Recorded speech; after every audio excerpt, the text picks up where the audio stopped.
সরবরাহ পরিস্থিতি স্বাভাবিক থাকায় বাজারে বেশিরভাগ নিত্যপণ্যের দাম অপরিবর্তিত অবস্থায় আছে।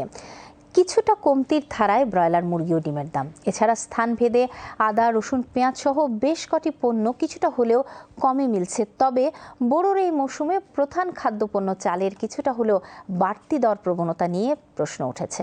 শাহেদ জাহিদের প্রতিবেদন। যেন স্বাভাবিকতায় ফিরতে চাওয়া নিত্যপণ্যের বাজারে কাদা ছুঁড়তে চাওয়া, স্থির অবস্থায় থাকা চাউলের বাজারে দরদাম নিয়ে অস্থিরতা তৈরির অপচেষ্টায় অতি মুনাফালোভী চক্র।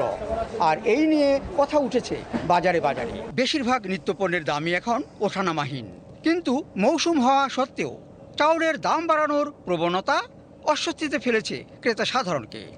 বিক্রেতারা বলছেন, মিল মালিকরা দাম বাড়ানোর জন্য রীতিমতো মরিয়া হয়ে উঠেছেন। 30 টাকা কেজি চাল, এখন ওনাকে এসে আমি বললাম ভাই আমার 30 টাকা কেজি চালটা দেন, উনি বলবেন আমি কোত্থেকে দেবো, আমার এখানে কোনো 30 টাকা কেজি চালই নেই। কিন্তু বাজার বাস্তবতা সেইভাবে সায় না দেওয়ায় নেতিবাচক উদ্দেশ্য পণ্ড হচ্ছে অনেক ক্ষেত্রেই। দাম সব মিল মালিকরা কিনে বলেছে, এখন তারাই দাম বাড়ায়।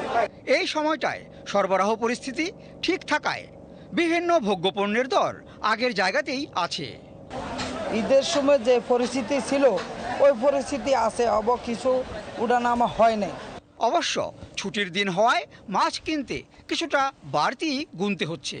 এই অবস্থায় ক্রেতা সাধারণের চাওয়া বাজার তদারকি কাজ নিয়মিত এবং আরও জোরালোভাবে বহাল রাখা হোক।